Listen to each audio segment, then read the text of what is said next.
Todos os sábados tem o programa Caminho da Luz na Rádio Piratininga, transmitido pela rádio, pelo Facebook, tá? Da própria rádio, às 8 horas da manhã. Nós estamos com a evangelização infantil e para a mocidade também. Para quem quiser mais informações, ali fora nós temos o mural com faixa etária e os dias, tá? Todas as quintas nós temos o estudo do Livro dos Espíritos. É das 8 às 9, está aberto ao público, tá? Quem quiser pode vir participar com a gente. Nós vamos ter um seminário em março do ano que vem sobre mediunidade com o Norberto Simonetti. É um seminário muito interessante para quem quer saber um pouco mais sobre como funciona a mediunidade, né? Às vezes tem alguma curiosidade, venham, participem, tá?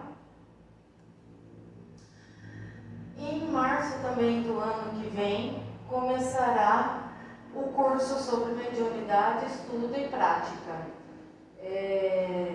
Quem quiser também está convidado, é um curso bem legal. Eu diria que é uma oportunidade para todos aqui. Então, pensem com carinho e enchem a casa. Nós estamos fazendo também uma ação entre amigos. Custa R$10. É uma cesta de Natal super recheada, muito boa mesmo, tá? Nós estamos fazendo essa ação para levantar fundos para poder mexer na casa, no fundo da nossa casa, tá? Então, quem quiser e puder participar, estão todos convidados. Custa R$10 o nome, é uma rifa. Custa R$10 o nome. O Abrigo Nosso Lar está precisando de arroz, feijão, sal, açúcar e papel higiênico. Quem puder contribuir, é só trazer aqui para nós, que nós somos ponto de coleta deles, tá? Evangelho no Lar, todas terças e quintas-feiras, às 5 horas da tarde, com o Dagoberto, e é transmitido pelo Facebook do Cefec, tá? Nós temos as palestras de terça e as palestras de sábado, desse mês de novembro. Quem tiver alguma dúvida ou quiser saber um pouco mais, ali fora no mural também está impresso.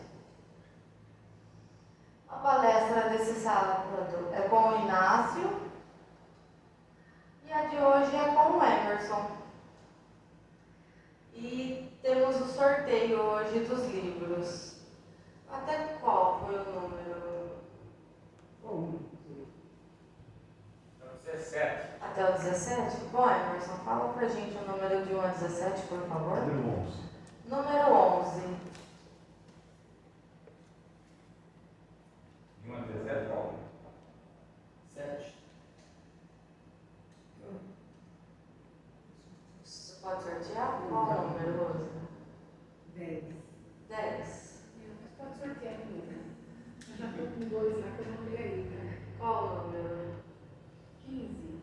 15. Qual o número? 3.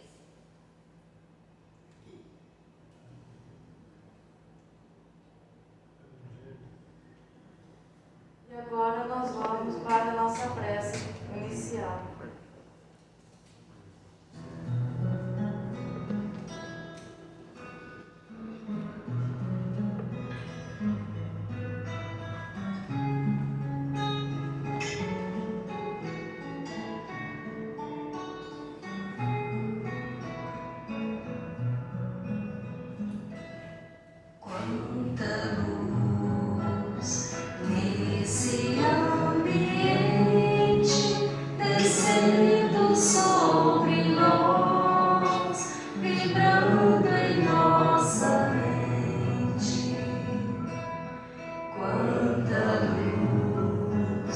Quando assim em prece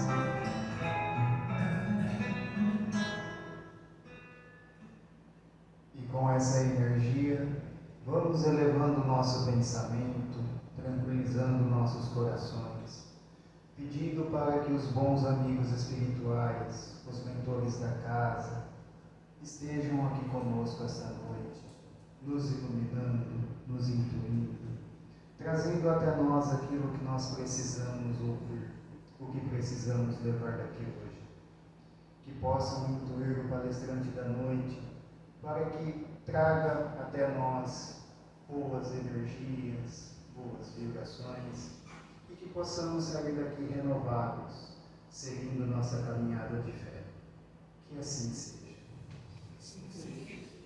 Emerson, a casa é sua.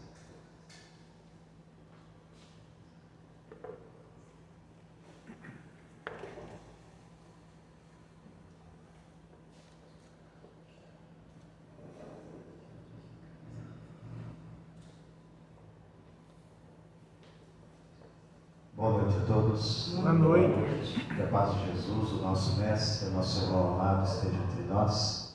Agradecido desde já pela presença de cada um de vocês, esse ambiente seguramente preparado amorosamente pelos nossos protetores espirituais em nosso favor. Que a nossa mente nesse momento, recepcionando essas energias elevadas, possa também estar conectada à mensagem de paz, de luz, do Evangelho do Cristo, revivido pela doutrina espírita para a atualidade dos nossos dias, nos permite melhor compreender a vontade de Deus ao nosso respeito. A gente ouviu ainda há pouco quanto a luz mexeu assim com minha memória afetiva, sabe? Porque não conta para ninguém, mas há uns 25, 26 anos atrás, nós iniciamos nossos estudos lá em Barra Bonita, casa-mãe, né, do Espiritismo da Barra, o Centro Espírita Cristão. Eu lembro que aos sábados nós nos reunimos para estudar o Livro dos Espíritos. Eu vi que a casa, ainda bem, permaneçam nesse caminho, incentiva o estudo, a reflexão, o aprofundamento. Sabemos que não é semeadura fácil, é luta diária, é luta de todo dia, em cada uma das atividades, junto aos grupos, mas mais do que necessário. A orientação do Espírito de verdade, no sentido do amai-vos e instruí-vos, permanece tão atual quando for administrado lá no século XIX, na codificação espírita com Allan Kardec. Para a noite de hoje, trazemos a reflexão, então, a partir do tema, os 7 ciclos da evolução. É natural que você se pense no Emerson, mas que 7 ciclos são esses? Eu vou pedir para vocês segurarem um pouco a ansiedade e fazer uma caminhada com a gente para refletir sobre o contexto desta ideia. Um pouco mais um ano, já fez mais de um ano, né? Nós estivemos aqui por ocasião pós-pandemia, fomos retomando então os trabalhos de divulgação através das palestras do primeiro livro que lançamos em 2020, intitulado Antigo Testamento, Berço do Evangelho. Trazemos aqui, também na noite de hoje, para divulgação para todos vocês. Percebam que a capa, talvez não seja fácil para todo mundo captar aqui a mensagem através dela, mas traz um cesto que vem sobre o mar em direção à manjedoura. O cesto, naturalmente, os símbolos têm a sua própria força, né? E o cesto nos remete à ideia do profeta da primeira revelação, Moisés, que aliás significa o nascido das águas. Vindo sobre o mar ao encontro da manjedoura, que é claro que nos faz referência àquela criança que nascera em Belém e que viera para dividir as eras e os tempos, cuja encarnação na terra fora mais um capítulo que não iniciara ali. Sabemos, e a literatura espírita é vasta nesse sentido, para nos dizer que ele, o Cristo, no sentido de ser um espírito cuja autoridade lhe fora otorgada, lhe fora concedida pelo próprio Pai, para tutelar o planeta Terra, de forma mais específica ainda, essa imensa comunidade que somos. Sim, Na obra Caminho da Luz, uma das obras-primas da psicografia de Chico Xavier, da autoria do benfeitor Emmanuel, essa obra é inaugurada com uma reflexão em torno também de uma comunidade. Mas lá é a comunidade dos espíritos puros.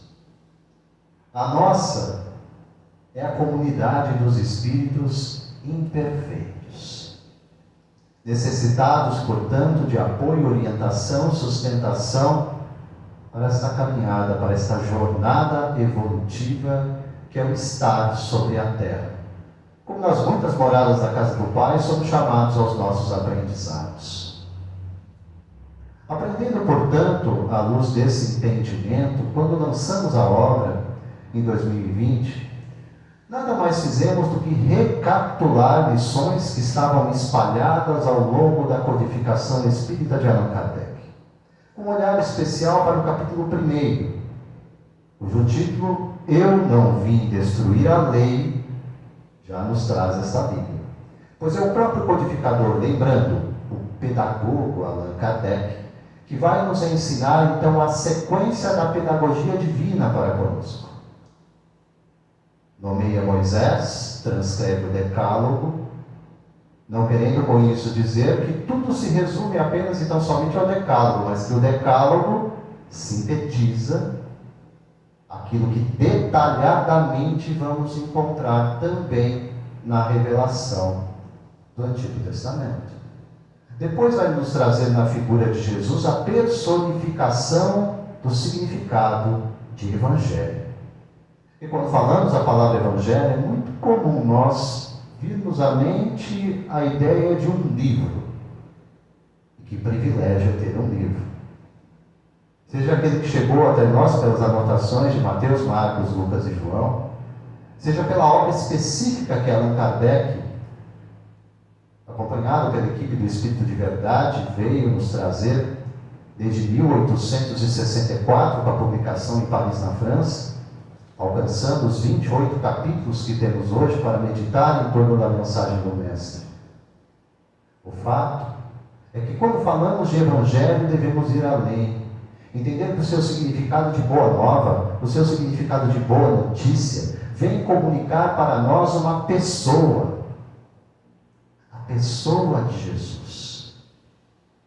É esta pessoa que é anunciada pelos próprios benfeitores como nosso referencial, nosso guia, nosso modelo.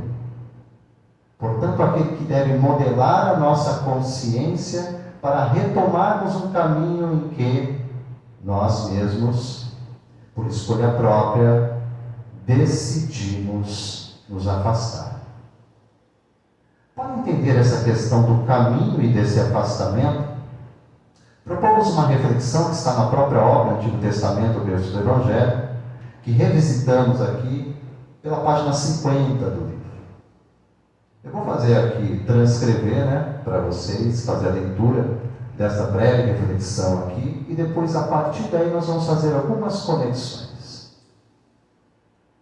Escrevo aqui assim: o livro de Gênesis, e aqui estamos nos referindo ao primeiro livro das Escrituras da Bíblia, é seguramente a sementeira de toda a Escritura, pois nele nós encontramos todos os germes, quer dizer, todas as sementes embrionárias de todas as doutrinas referentes a Deus e ao homem. No Gênesis estão presentes os temas centrais que percorrerão toda a revelação como pedras angulares, quer dizer, pedras de sustentação do edifício da revelação divina. E aqui, na ocasião do lançamento da obra, do livro, nós nomeamos 5.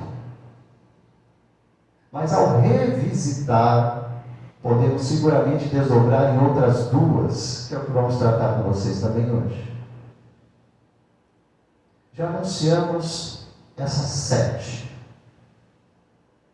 Criação, aliança, queda, exílio, êxodo, redenção e restauração.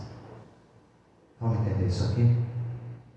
Primeiro ponto: Quando falamos em criação, e o livro de Gênesis, não à toa, significa as origens, onde tudo começou. E vamos ver a base fundamental da doutrina espírita a partir do lançamento com Allan Kardec, em 18 de abril de 1857, da obra O Livro dos Espíritos. Qual é a primeira questão de O Livro dos Espíritos? É um livro de perguntas e respostas, né? Temos mais de 1000 questões lá dentro, tratando sobre os mais variados assuntos. E a primeira questão, portanto, aquela que inaugura a obra: que é Deus? Que, pronome relativo, é Deus. O anúncio dos Espíritos na resposta muda o foco do que até então a humanidade tinha para definir o próprio Criador. Respondem os benfeitores espirituais que Ele é inteligência suprema e que é a causa de todas as coisas, causa primeira, causa primária de todas as coisas. Portanto, a antiga ideia de um Senhor de longas barbas, sentado em seu trono, anotando os nossos erros no grande livro da vida, não tem mais lugar no entendimento da humanidade a partir do momento que o Consolador prometido se apresenta para fazer aquilo que Jesus prometera que Ele faria: relembrar as de Jesus, as suas palavras, e nos ensinar as demais coisas, no sentido de detalhar para a gente as leis naturais, as leis divinas estabelecidas por esse mesmo Criador. Portanto, esse primeiro elo, que nomeamos como o primeiro ciclo, sendo da criação, nos mostra, portanto, da onde partimos, qual é a nossa origem e, portanto, qual é o nosso Pai. Não fora dessa forma que Jesus anunciara o próprio Deus, como sendo o nosso Pai, portanto, temos um DNA divino. Essa mesma obra, mesmo livro Gênesis, creditado ao profeta Moisés, há como um diálogo simbólico do Criador, e ele fica se perguntando com quem ele conversava. Porque o anúncio em Gênesis é assim: façamos o homem a nossa imagem e semelhança. O que fez muitos pensar em Deus na forma humana, e é exatamente o pensamento oposto. É o próprio Jesus a definir no Evangelho de João, capítulo 4, que Deus é Espírito. E importa que o adoremos em Espírito e verdade, quer dizer, com o nosso sentimento, com a nossa entrega, com a nossa conexão com Ele. Ora, se Deus é Espírito, nós como filhos somos essencialmente Espíritos. No sentido de que, como criaturas, naturalmente não igualaremos o nosso Criador, da condição que é só dele, inteligência suprema. Mas os atributos comunicáveis de Deus, estes sim, é da vontade dele que nós venhamos a desenvolver. Tudo aquilo que há em Deus, como substanciado na ideia da lei de amor, justiça e caridade, está presente como anseios diretos da alma humana nessa sua busca. Todo o primeiro livro de O Livro dos Espíritos vai ser para tratar sobre as causas primeiras. Todo ele. Quando nós fazemos referência ao livro de Gênesis e Moisés, lembremos, não é uma ideia do Emerson. Allan Kardec, quando lança a obra O Evangelho segundo o Espiritismo, ele divide as matérias dos Evangelhos em 5. Diz assim: atos comuns da vida do Cristo, fala sobre os milagres, fala sobre as predições, fala sobre as palavras que serviram para o estabelecimento dos dogmas da Igreja, e fala por fim do ensinamento moral. É muito comum encontrarmos mesmo no estudo das casas espíritas aquele entendimento que o que nos interessa do Evangelho é o ensino moral. Isso é verdadeiro? Meia verdade. A parte verdade é que sim, a moral cristã é aquela que alicerça a doutrina espírita dentro da sua tríplice estrutura: ciência, filosofia e religião, no sentido da aplicação moral. Mas por que digo que é uma meia verdade? Por que esse Kardec dividiu em 5 matérias? Porque ele trataria apenas de uma. E se ele diz que o Evangelho segundo o Espiritismo trataria exclusivamente do ensinamento moral, quer dizer que ele trataria em outros livros, em outras obras sobre as demais matérias. E assim o fez, aguardando da nossa parte a devida atenção. Ao lançar depois do Evangelho segundo o Espiritismo a obra O Céu e o Inferno, a Justiça Divina segundo o Espiritismo, Kardec avança nessa temática e vai nos ensinar a respeito do céu, do inferno, dos anjos, dos demônios, aquelas palavras, como ele disse, que serviram para o estabelecimento de dogmas da Igreja. Vai nos explicar numa segunda parte, detalhar em comunicações espirituais coletadas através da mediunidade, espíritos que desencarnaram nas mais variadas condições, desde espíritos felizes até em condição infeliz, espíritos extremamente endurecidos, espíritos que desencarnaram como suicidas, as mais variadas condições, para exemplificar para nós qual que é a nossa condição se seguirmos aqueles padrões, e é com esse olhar que vamos ver essas comunicações. Não é aquele da curiosidade. Você viu aquela comunicação na aula do Céu e do Inferno? Isso aconteceu isso, aquilo não. Eu devo pensar assim: se eu seguir aquele padrão mental, ao desencarnar, a minha condição é semelhante. É com isso que eu devo aprender. E essa foi a preocupação de Kardec. Veja, ele trata sobre o Evangelho, inclusive na parte experimental da doutrina espírita. Não à toa, na obra O Livro dos Médiuns, eu já vi que vocês vão ter aqui estudo especial no que vem a respeito,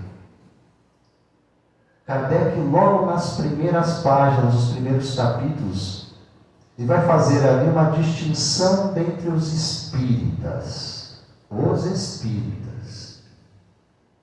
Eu não vou falar sobre os outros, mas vou falar sobre aqueles que ele nomeia como espíritas verdadeiros. Ele usa a expressão assim, ou melhor, espíritas cristãos. Olha só. Quando Kardec busca uma expressão que mais se aproxime do significado do que é ser espírita, o único adjetivo que o codificador vai utilizar é a correlação da doutrina espírita com o seu mestre. Espírita cristão, verdadeiro espírita. Para entender que de fato há uma conexão profunda, isso que eu chamei desse processo pedagógico da primeira à segunda revelação, da segunda, que chamamos de terceira, no cumprimento do Consolador, a doutrina espírita. Em progressão contínua. Lembremos, não é uma doutrina paralisada, estacionada, é uma doutrina que dialoga com a ciência. Isso foi um pedido da própria espiritualidade anunciado pelo codificador. Encarar a razão face a face em todas as épocas da humanidade. Portanto, eu não preciso abrir mão da fé para exercer a razão. Eu não devo abrir mão da razão no exercício da fé. E é dentro dessa compreensão que neste segundo ciclo que nomeamos de aliança, vamos perceber que esta conexão da criatura com o seu Criador é algo impossível de ser quebrado. Ainda que nós temporariamente tentemos nos afastar, como eu disse, por livre escolha, é impossível quebrar. Como não existe um ex-pai e uma ex-mãe, Deus não exerce essa condição de ex para nós. Permanece sendo nosso Pai. Aliás, quer entender o significado da revelação no livro que nós chamamos de Bíblia, de ponta a ponta, de Gênesis ao Apocalipse, esse entendimento. É um pai procurando por seus filhos, de forma incansável. Ele não desiste, ainda que a gente venha desanimar. Ele não desiste. Sempre esteve presente, pela boca de seus missionários, mensageiros, e de forma muito especial, na presença dele, Jesus. Como eu disse, e quando anuncia na obra Caminho da Luz, suas mãos misericordiosas modelaram o nosso planeta. conduzem os destinos deste mundo. Por que temer? Ainda que por vezes não enxerguemos saída, lembremos. Quantos e tantos mundos já passaram pelos ciclos de transição que nós estamos passando? Será que Deus falhou em algum deles? Impossível, Ele é perfeito. A grande questão é conosco. Porque o mundo, sim, o planeta Terra passa por este momento de transição de um mundo que chamamos de provas e expiações. Onde tem prova tem avaliação. Onde tem expiação, tem reparação necessária no processo educativo para todos nós. E se assim não é, criaturas regeneradas demandam uma nova forma de ser, de estar nesse mundo, de pensar, de nos relacionar. Portanto, a grande questão é: a Terra se encontrará nessa situação? Sem dúvida. Quanto a nós, no campo individual, a resposta é nossa. Estamos ou não comprometidos com essa regeneração? Se desejamos repetir mais uma vez de série, há uma outra e tantas outras escolas preparadas para nos receber em novos estágios de aprendizagem. Mas vamos despertar. Devemos caminhar adiante. Já é hora de sairmos da nossa adolescência espiritual e alcançar um novo nível de maturidade. O ciclo da aliança, portanto, pede isso. Reconexão nossa com o Pai. O ciclo seguinte indica, no entanto, que nós nos equivocamos. Quando fizemos escolhas na tentativa de criar atalhos, entendendo que há caminhos melhores que nós poderíamos trilhar, é o chamado ciclo da queda. É que não é queda física não, tá, gente? É queda vibracional. É perder esse eixo central que é o Pai, que é Deus em nossas vidas. Tudo que observamos na nossa geração indica este nível de afastamento. Tem gente que tem vergonha de falar em Deus, perto dos amigos, junto da família, no ambiente de trabalho. Tem vergonha. Quer prova maior dessa nossa condição? Quer uma outra? Eu vou propor um exercício aqui para vocês e me incluo junto. Quer ver como essa questão da mentalidade da queda é tão presente na gente? Nós sabemos disso. Vamos dizer que eu tenho um aparelho novíssimo, recém-criado pela ciência, que é um capacete decodificador de pensamentos. Nós vamos trazer esse capacete para cá, e eu quero um voluntário para colocar o capacete e projetar todos os seus pensamentos do dia de hoje naquele telão para a gente. Alguém se habilita? Nem eu saio correndo agora dessa porta fora. Ninguém quer isso. Por quê, gente? Nós sabemos qual é o nosso padrão de pensamento. Não pensamos só coisas boas. Aliás, como temos e devemos nos segurar? Reeducar. A novidade consoladora é que o mesmo Allan Kardec diz que os verdadeiros espíritas são os espíritas cristãos, no sentido do vínculo com seu mestre. Vai dizer para a gente, no capítulo 17 do Evangelho segundo o Espiritismo, que o verdadeiro espírita se reconhece pela sua transformação moral e pelos esforços que faz para domar, no sentido de reeducar, más inclinações. Ou seja, temos más inclinações para educar. Isso não nos exclui, portanto, da escola, da lição ministrada. Qual o diferencial? Há esforço ou não? Há verdadeiro compromisso ou estamos nos auto-iludindo? Não cabe mais essa postura, amados. O ciclo da queda, portanto, nos chama a essa responsabilidade. vem dizer abertamente, sim, que somos falíveis, que precisamos de sustentação, precisamos de amparo, precisamos de acompanhamento, mas que devemos exercer aquilo que para mim diferencia a doutrina espírita de toda e qualquer filosofia religiosa sobre o planeta. E não queremos dizer aqui que somos melhores, mas que há uma diferença fundamental. E essa diferença é a responsabilidade individual. Ah, é isso? Então não é mais o meu vizinho, não é mais o meu marido, não é mais minha esposa, não é mais o meu filho, não é mais o meu patrão. É comigo? É conosco. Eu e você, eu e cada um de vocês, precisamos nos transformar por dentro. É isso que nos diferencia. O resto é casca e aparência. E como tudo que é transitório nesse mundo, vai passar. O que fica é o que estamos construindo por dentro. O próximo ciclo, como nos fala, já tratamos aqui, né? Criação, aliança, queda, exílio. Quando falamos de exílio, a ideia é muito boa, né? Mas fomos jogados, fomos abandonados e fica aí. Sobre o sentido do processo de evolução, nós sabemos, e sabemos de fato, por experiência, que não é fácil estar no mundo de provas e expiações. Mas não precisa puxar pela memória, não. Não era pior no mundo primitivo? Das cavernas, ele tem um corpo cheio de pelo, tinha que brigar para ter alimento.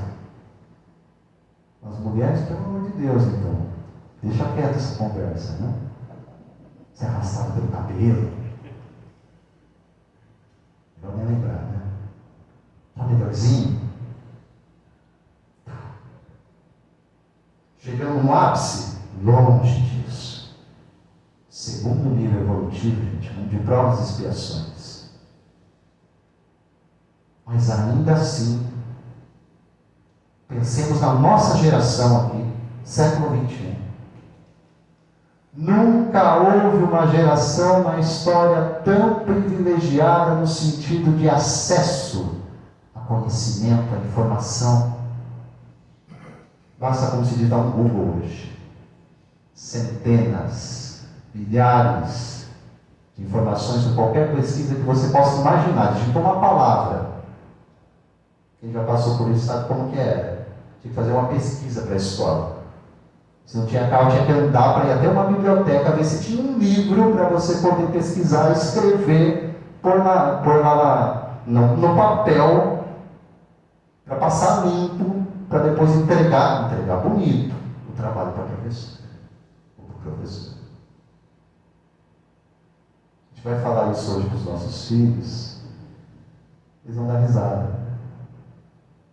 Eu já que está brincando, mas era uma realidade de décadas atrás. Veja que o processo, o avanço tecnológico, sim, está presente. Mas é só isso? Vamos voltar a 2 milênios atrás. O povo mais avançado no sentido da legislação pregavam homens na cruz. Os romanos. Principal sustentáculo do direito até hoje na civilização ocidental. Hoje, se alguém propor algo semelhante, imagine o estado de indignação geral. Ele seja um malfeitor. Vamos pregar na cruz. Opa, peraí. Não é assim. Sentido de avanço moral também. Estamos mais sensibilizados para essas necessidades. Portanto, o ciclo do exílio, gente, é para isso.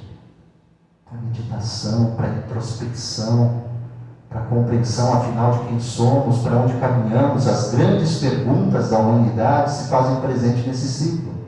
E percebam, todos trabalham conosco, todos esses ciclos trabalham conosco de forma contínua. Não encerra um, acabou. Sempre presente. Criação, aliança, queda, exílio. Mas a gente não pode ficar exilado para sempre.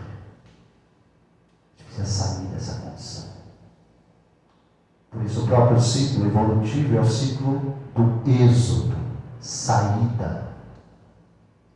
Na mesma hora, nós mencionamos aqui o êxodo do povo hebreu, 430 anos de escravidão no Egito, gente. Imagina que foi isso. As histórias que nós vemos hoje em filmes, né? Conta a respeito dessa transição, a passagem depois pelo deserto para que uma nova geração chegasse a Canaã, a terra prometida. No sentido espiritual, temos a nossa escravidão. A escravidão aos nossos sentidos inferiores, ao egoísmo, à vaidade, ao orgulho. É o Egito das nossas paixões. E ao fazermos essa nossa saída de lá, não vamos encontrar facilidade. Por isso que é doloroso crescer. Tem deserto lá fora. A gente vai brigar com o povo hebreu, brigava com Moisés. Mas nos tiraste do Egito para morrer de fome nesse deserto. Eles queriam água, eles queriam carne, eles tinham fartura, mas eram escravos. A gente prefere, por vezes, a gente ficar escravo dessas paixões inferiores do que nos libertar. Porque sabe que esse ciclo do êxodo, esse ciclo da saída, exige nova postura. Às vezes eu sei que não está bom. Como diz a música, né? Está ruim, mas está bom. Aquele relacionamento não está legal. Aquele ambiente de trabalho não é para mim. Várias situações que nós vamos nos acomodando, nós vamos nos acostumando, nós vamos achando que é daquele jeito mesmo. Não mereço coisa melhor. Será que é para isso que nós retomamos o corpo e viemos à Terra? Todo o sentido de estar aqui, gente, é aprender na pauta do amor para progredir. Se não há retrocesso no processo evolutivo, nós sabemos que pode haver estacionamento. O ciclo do êxodo nos impulsiona, diz: vai, sai daí, sai desse estado de escravidão e adentramos um novo ciclo, que é o ciclo da redenção, indicando, portanto, libertação. Mas não basta estar liberto, que eu tenho que saber o que fazer com essa minha liberdade.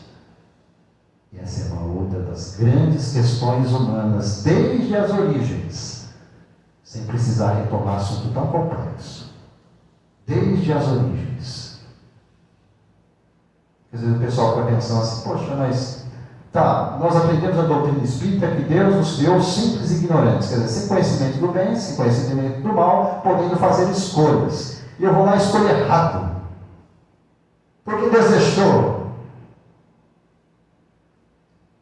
Mais uma vez, gente, pegue a sequência das perguntas e respostas em Livro dos Espíritos, mais ou menos ali, entre a questão 120 até a 125. Kardec mais ou menos faz essa pergunta para os benfeitores. E uma das respostas é assim: como ousares pedir a Deus que venha, portanto, a dizer aquilo que deve ou não fazer, a pedir para Ele que faça aquilo que caberia resolver. Amor pressupõe necessariamente exercício de liberdade. Quer ver como a gente sente isso? Marido e mulher, filhos. Se nós ficássemos sabendo que a nossa relação de amor com eles fosse apenas então somente uma espécie de pré-programação, amamos roboticamente. Porque você me ama, foi programado para isso. Tem sentido? Tem graça? Tem razão de ser? Qual é o sabor de uma relação nesse sentido? Como é que nós vamos desejar que a relação de Deus conosco seja estabelecida nisso, gente? Portanto, necessariamente, o amor pede liberdade. Não libertinagem, liberdade. Exercício de escolhas. Escolhemos mal, como é que Deus reage a isso? Eu vou resumir essa questão para vocês em um texto. Eu vou apresentar para vocês uma espécie de texto-prova daquilo que eu estou tratando nessa noite com vocês. A respeito desses 7 ciclos da evolução. Capítulo 3 da obra do Evangelho segundo o Espiritismo, que eu já mencionei aqui, item 16. Há uma mensagem lá assinada pelo Espírito Santo Agostinho, no ano de 1862, Paris, França. E lá ele está tratando sobre mundos regeneradores. Esse assunto me interessa, porque eu quero me matricular nessa escola. Agostinho vai dizer assim: já vos falaram desses mundos? Já vos falaram. Onde a alma nascente é colocada. Quando ainda ignorante do bem e do mal pode caminhar para Deus, senhora de si mesma, na posse de seu livre-arbítrio. Já vos falaram de que imensas faculdades a alma está dotada para progredir. Mas há as que sucumbem. Olha o anúncio. E Deus, não querendo o seu aniquilamento, lhes permite ir para estes mundos em que de encarnação em encarnação elas se depuram, elas se regeneram e se tornarão dignas da glória que lhes estava reservada. Quando a gente chega no final, a gente bate na cabeça e fala: burro, você foi escolher errado. A glória estava reservada para você desde o início. Percebam os ciclos. Já vos falaram desses mundos onde a alma nascente foi colocada.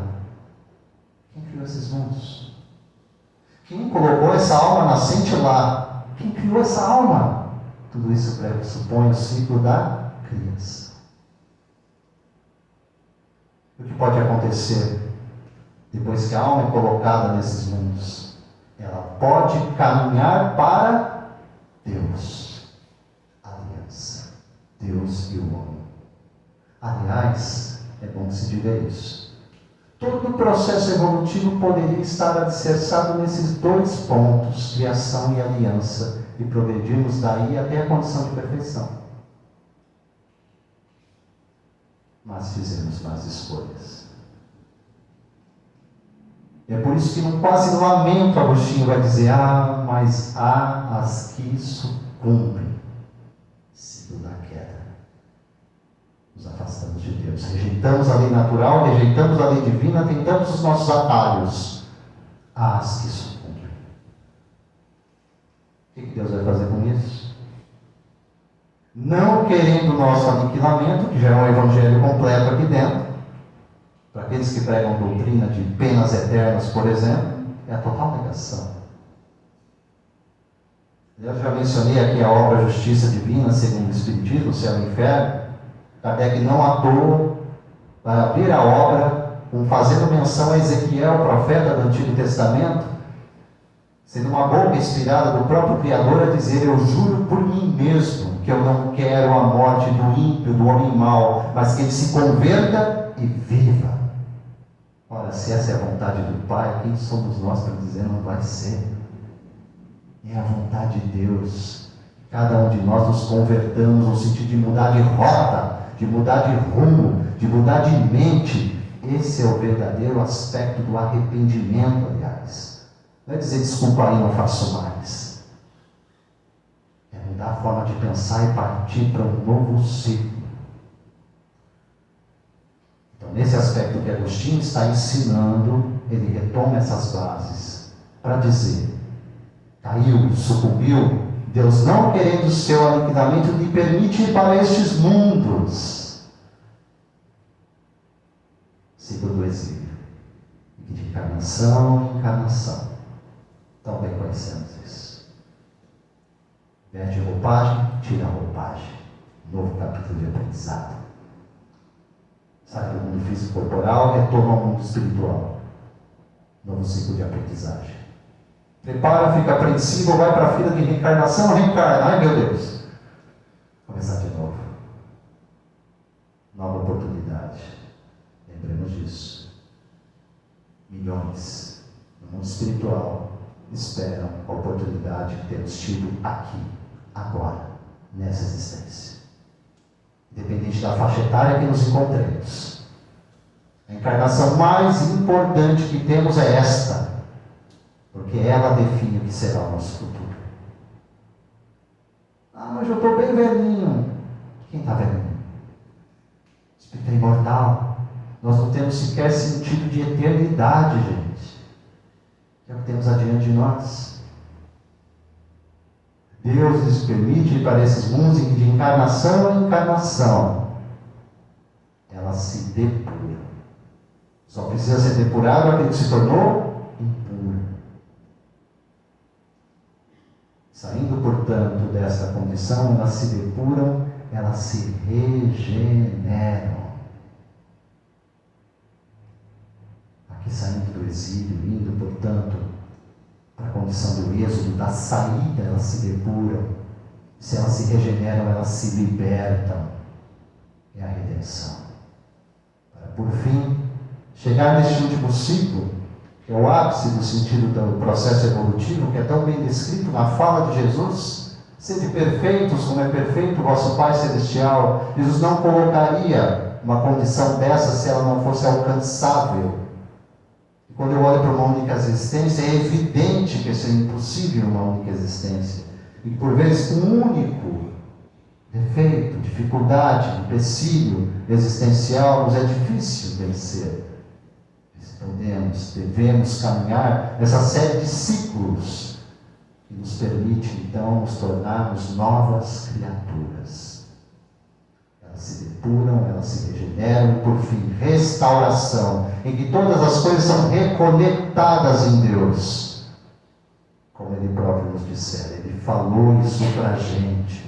Eu e o Pai somos um. E a gente bagunça tudo com a teologia humana e fala: então Ele era Deus. Não é isso que Ele está falando. Ele está falando que está em perfeita comunhão com o Pai. O pessoal vai lá e oferece alimento para ele e fala: meu alimento é fazer a vontade do meu Pai. Imaginou? Esse estágio, essa condição. Ah, mas isso era para Jesus. Então por que ele disse assim: podeis fazer o que eu faço e obras maiores? Ah não, porque eu vou para o Pai. Eu vou, vocês vão estar aqui. Eu vou estar acompanhando, vou estar tutelando vocês e vocês alcançarão essa condição. Sede perfeitos como é perfeito o vosso Pai Celestial. Esta é a nossa destinação. E nesse sentido aqui, no ponto de destino, olha que maravilha, não há escolha. Por quê? A verdadeira liberdade só é possível quando alinhada à vontade divina, porque ela por si só é o que nos faz verdadeiramente livres. Conhecereis a verdade, ela vos libertará.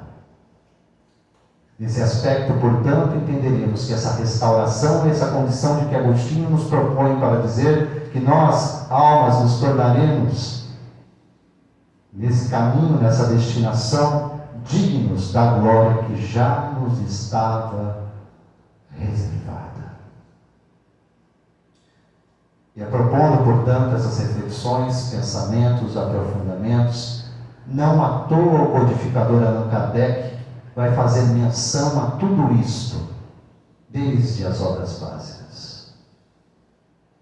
É o próprio Allan Kardec que vai nos dizer no Livro dos Espíritos. Quando questionamos o próprio livro, a própria Bíblia, e ficamos lá, mas é verdade, não é? A tradução está certa, não está? Kardec simplesmente diz assim, faz uma pergunta e responde no item 59 do Livro dos Espíritos. Seria a Bíblia um erro? Pergunta o codificador. Ele mesmo responde: não é um erro. mas os homens se equivocaram ao interpretá-la. Nosso problema, portanto, gente, sempre foi de interpretação. Mais adiante, não atua, ainda olhando para a primeira revelação, questão 275, os benfeitores vão dizer claramente: lê os salmos. O que é os salmos? Isso é um conjunto de 150 cânticos, isso era cantado nas sinagogas pelos hebreus, cânticos de adoração ao Deus único. Questão 1010 da obra O Livro dos Espíritos, agora é São Luís, presidente espiritual da Sociedade Parisiense de Estudos Espíritas, respondendo a Kardec, quando se propõe uma reflexão sobre ressurreição e reencarnação, e Kardec pergunta: a igreja não estaria a ensinar a reencarnação pelo dogma da ressurreição da carne? São Luís responde de forma desconcertante: isso é evidente. E vai adiante para dizer ainda: logo se perceberá. E o logo da espiritualidade é o pé para trás, né? Porque o logo deles é diferente de nós. Logo se perceberá que o Espiritismo ressalta a cada passo do próprio texto das Escrituras Sagradas. Então, a partir daí, eu não sei mais se eu aprendo mais doutrina espírita nas Escrituras ou se eu aprendo mais sobre as Escrituras na doutrina espírita, porque tudo está interconectado. Não à toa, na obra Gênesis, os Milagres e as Predições segundo o Espiritismo, em que o codificador vai propor um estudo sobre a Gênese orgânica, a Gênese espiritual e um capítulo específico para tratar sobre a Gênese mosaica. Item 12 desse capítulo 12 da obra Gênese, com Kardec, ele vai dizer: não rejeitemos a Gênese bíblica, profunda em ensinamentos. Antes, vamos estudá-la com as luzes da ciência e da razão. É isso que faz toda a diferença. Para finalizar, lembremos o quanto o codificador estava conectado nesse pensamento.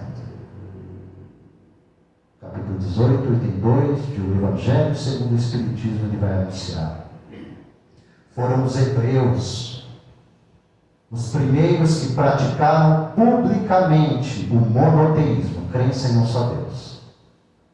Foi desse foco, Israel, que partiu a luz que deveria se derramar sobre o mundo inteiro para triunfar do paganismo e dar a Abraão, que nome estranho esse, é texto de Kardec, e dar a Abraão uma posteridade espiritual tão numerosa como as estrelas do firmamento. O que Kardec está fazendo aqui? Interpretando no texto do item 2 do capítulo 18 do Evangelho segundo o Espiritismo, Gênesis 15, verso 5, em que a cena transcrita pelo profeta Moisés é Abraão, o primeiro dos patriarcas hebreus, saindo para fora de sua tenda numa noite estrelada, e a voz espiritual dizendo: olhe para o céu, conte as estrelas, se as pode contar, assim será a tua descendência. Estrelas. Não à toa, eu abro o prefácio do Evangelho segundo o Espiritismo e o que o Espírito de verdade anuncia. Os Espíritos do Senhor, que são as virtudes dos céus, como um imenso exército que se movimenta desde que dele recebeu o comando, se espalham por toda a superfície da terra, semelhantes às estrelas cadentes, de iluminar os caminhos e abrir os olhos aos cegos. O Senhor dos Exércitos do Antigo Testamento, a mesma raiz de exército significa estrelas. O Senhor das estrelas.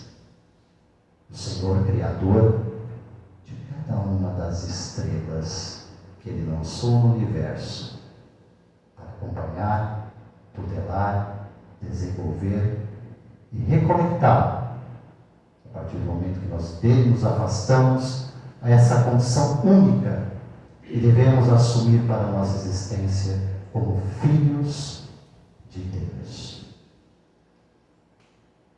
Para finalizar, deixamos aqui uma reflexão poeta inglês Francis Thompson. Ele vai dizer assim: por um poder imortal, todas as coisas, perto ou distante, estão ligadas. E tão ligadas estão que nos é impossível tocar uma flor sem incomodar as estrelas. Entendendo que de fato tudo está ligado. Não falaremos mais em gavetas. Primeira, segunda ou terceira revelação. Mas entenderemos o significado e sentido de unidade divina. Temos um só Pai e somos uma única fraternidade. Irmãos, Jesus é o nosso mestre. Fica aqui a reflexão com vocês, então, a partir da obra do Antigo Testamento, o berço do Evangelho, que deixamos à disposição aos interessados, aqueles que ainda não têm a obra, ou queiram presentear outras pessoas também, fim do ano chegando aí, né? Fiquem à vontade, portanto, venha em benefício a arrecadação dos livros para as atividades do NEPV de Jesus em Barra Bonita.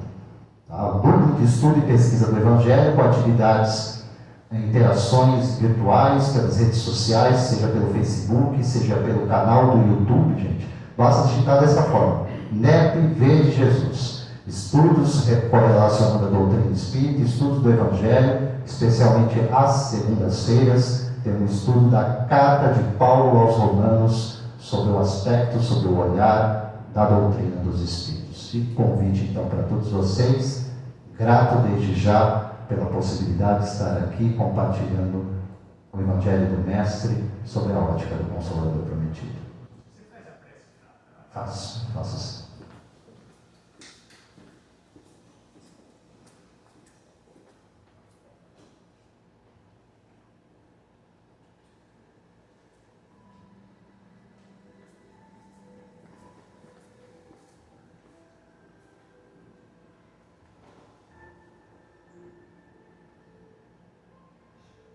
Senhor amado,